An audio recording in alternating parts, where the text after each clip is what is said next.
Welcome back to the channel, guys. Mike here, Money, Marriage, and Media, and we have a goal. I have a goal for this month. So we're looking at 600 subscribers by the end of the month. So go ahead and subscribe. Make sure you turn on notifications and also like the video, right? So today we're looking at Lucky, and the title of this one is "Why Don't Women Want Men Who Make 50K? Household, Compound Living, and Benefits." Great title. Now, before we get started, I'm gonna go ahead and tell you guys, for those of you that don't know, this topic is actually right up my alley. In my previous profession, I used to be a financial coach, right? License, whole thing, and all that good stuff, bunch of certifications. The point is that in that 5-year career, I actually sat down with over 500 families, and well, let's you guys know that I can get that out the way. Let's go ahead and start the video and see what we got.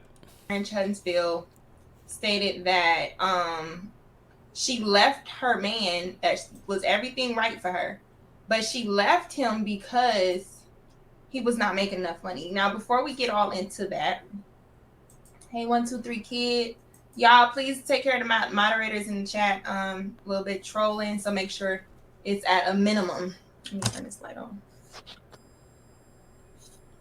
Is that better? Whatever. So anyway, I wanted to have this conversation because I hear a lot of times women are saying that they cannot marry a man that makes less than a certain amount of money a year, or they'll say things like, "Oh, he's not making enough," and it'll be like around the average man making $42,000 to $50,000 a year. So I started to think, how is that not enough money? How are you breaking down your marriage? Like, how are you breaking down your finances? If he makes $50,000 a year and you make the same. Yeah, I can answer that, right? Plain and simple. And it's going to sound terrible to say this, but women don't know numbers like that. That's just what it boils down to. Very seldom do women do the math, but we can let's peel back the layers, right? Because we're looking for high level conversation. So what's usually going on here is a woman who is making that much money typically has some kind of college degree, which when we look at it, what are we talking about here? What does that mean? Student loans, that's what it means. So now, not only does she have a student loan, but because she was on the hype train for graduating, she feel like I leveled myself up. So now I need to drive a car that represents that. So now she got a car note, right? She got student loans, she got a car note, she got a credit card because she had to go get the outfits that make her feel better about, her getting a job that is making decent money, more money than she was making before, right? So now you got student loan, credit cards, and a car note. So yeah, now she making $40,000 a year, but it ain't going that far because you got those three big monkeys on your back. So right off the bat, she's saying that she's looking at a guy who's making similar income, who more than likely there's a good chance that he didn't go to college, but she thinking, well, I'm making money, we making the same thing, and I'm broke. I'm living paycheck to paycheck. By the way, for those of you that don't know, if you're living paycheck to paycheck, that means you're broke. That's why I don't care about how much money you're making. Because I've literally too many times I've sat down with families who make good money, but they're still living paycheck to paycheck, and they can't find money to save up for nothing because they broke. Plain and simple. So this woman is broke she's making $40,000 a year, and she's broke because she's got all those debts hanging around. So she's looking at the guy like, well, you got to be broke too because we make the same thing. See, rarely do we peel back the layers, especially when we start talking about finance. It just doesn't. Unless even when I'm the licensed professional, I come sit down and we have to have that conversation. It takes me a minute to actually peel back the layers and say, okay, this is what's going on. This is why you don't have any money. And that's a tough conversation to have because most people are not trying to hear that. Again, we have this false sense of security because I make good money. But, while we're on the topic, she did mention the average income. So we're going to go to Google here, right? Now, she mentioned $42,000 to $50,000 a year. That's the national average for men. But what you really need to do is go break it down by state, because that's when things start to really break down. So I put average income in the state of Georgia for men because I live in the state of Georgia. So what we got here, 37,000. That ain't 42. What's going on here? No, but this is the average for the state of Georgia for men, 37,000. For women, we can see right here. Hold on, let me make it bigger for you because this is important stuff, right?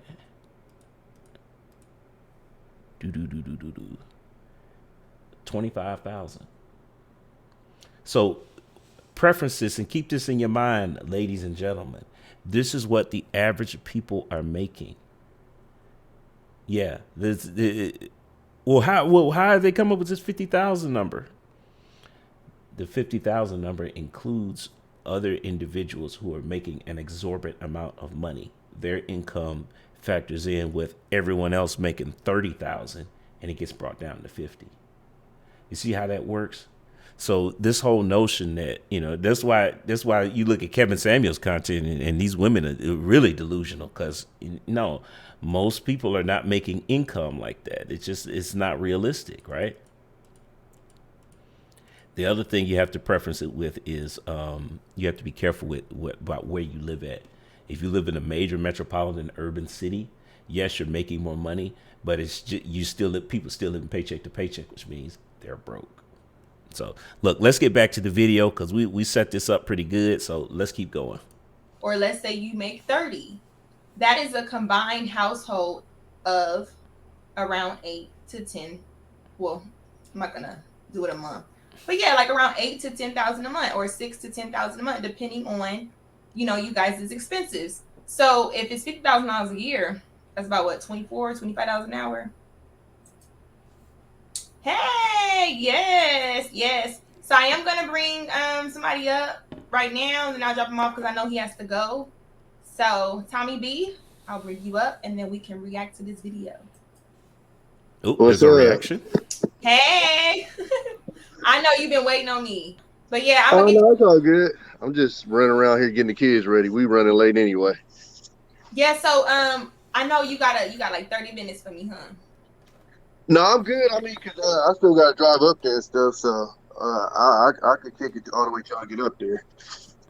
Oh, okay. All right. So then you can have this conversation with me. So I'm gonna share a video, then I'll mute it, and then we can converse. And then I know some men can come up. We're gonna really just make a conversation and figure out, is $50,000 enough for a man to have coming into a marriage? So I can go ahead and tell you it actually is. And there is, because again, in the state of Georgia, the average man makes 37. So, depending on where you live at, depending on your scenario, you're going to have to work things out, and a lot of times the reason why it seems like it's not enough is because we don't take the time to plan things out. Remember, I told you guys, this is especially true of, well, it's going to lead to another video. But this is what happens when you lead with money. That's what happens. You end up with, that's how a woman can leave you, because she feels like you don't make enough money because you led with that to begin with. And now, like I said before, she's making the same thing you making, except she's got all this debt on her. And she's feeling like, well, you just as broke as I am. Now, why am I putting all that on the woman? Because women hold most of the debt in this country. Yeah.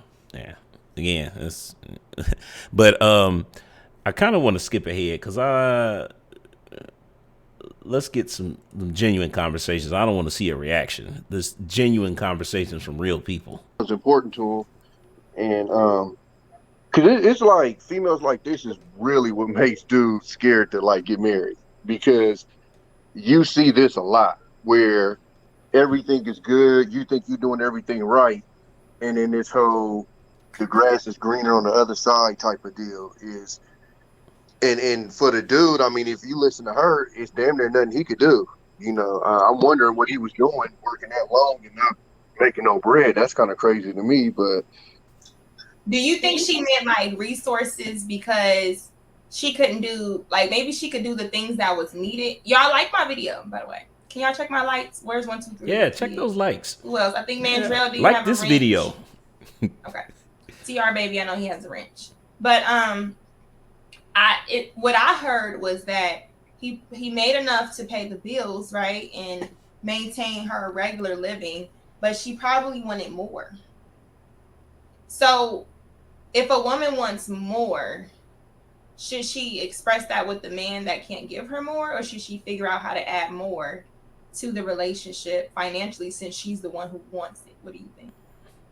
It's kind of a hard conversation to have because at a certain point I can't get mad because somebody wants more.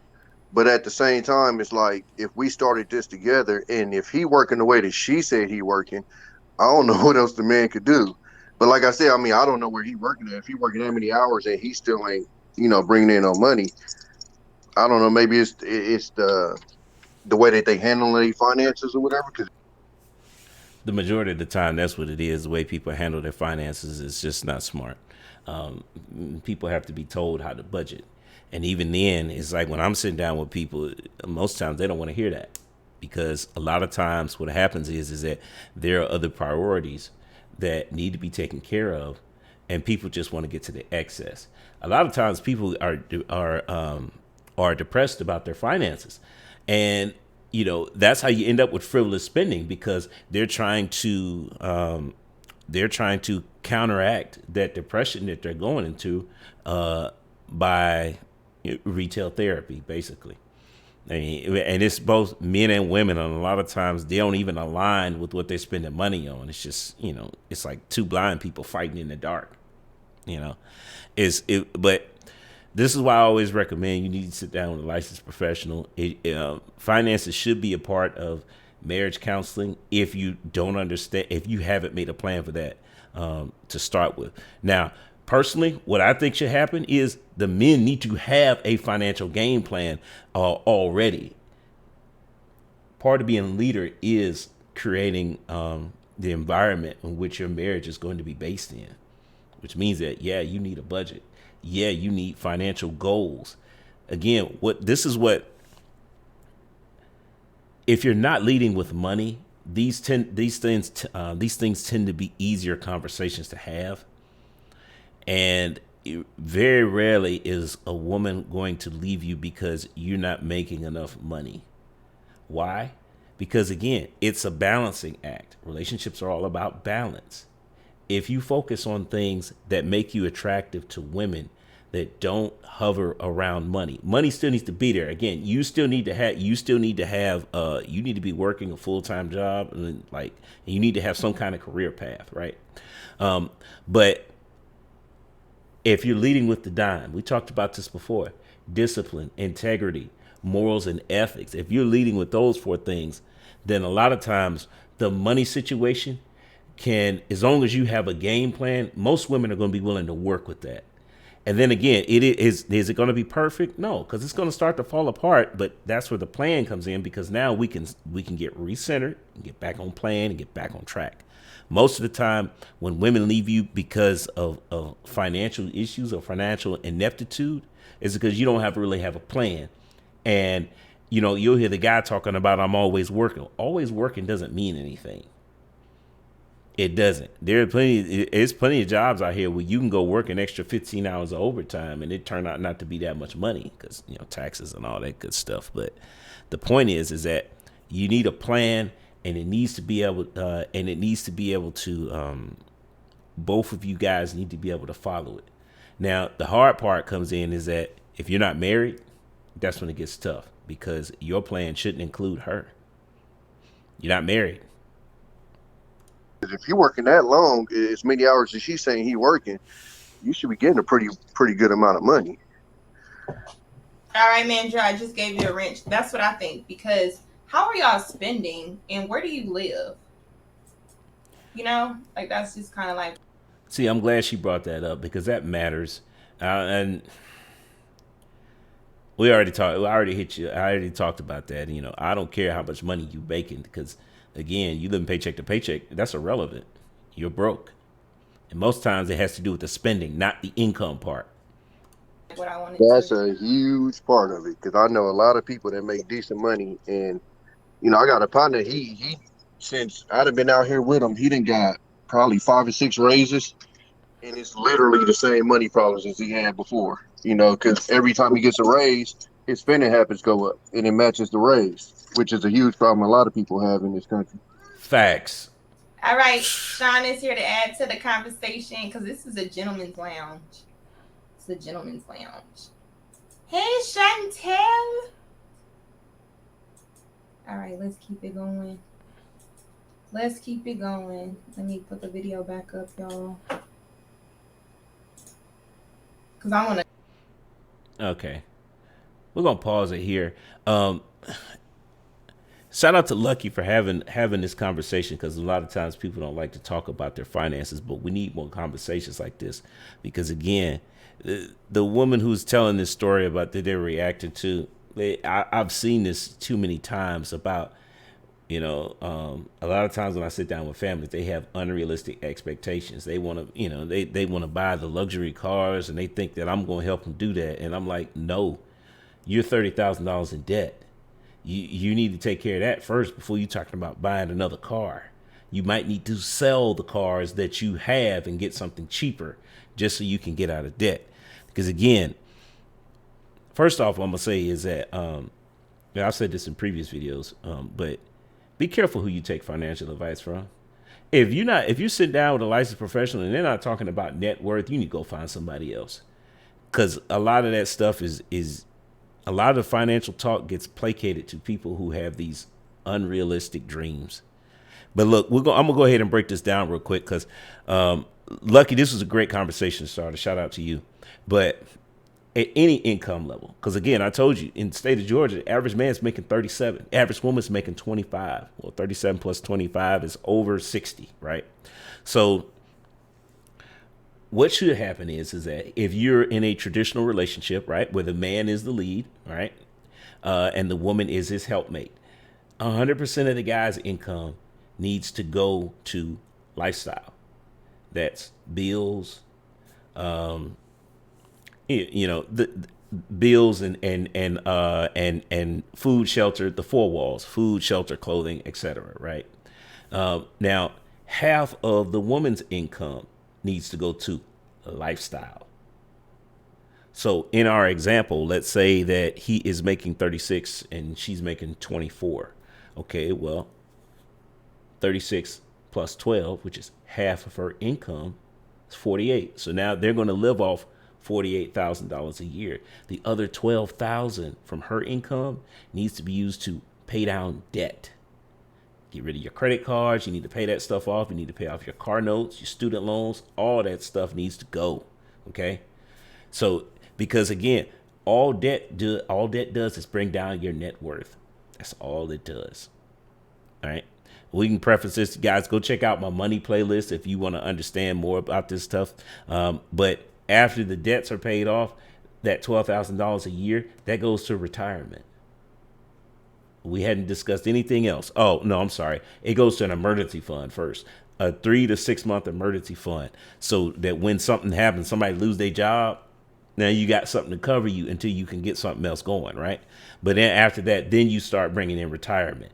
Once your retirement is set up to where you're making monthly contributions, then you start saving up for other stuff, cars and whatnot. No, you need to pay cash, because when you take out a car note, again, that brings down your net worth. Why would you want to do that?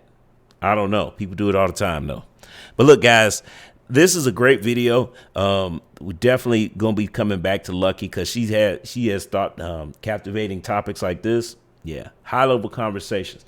But we have to be able to have these. We also need them as a reference point.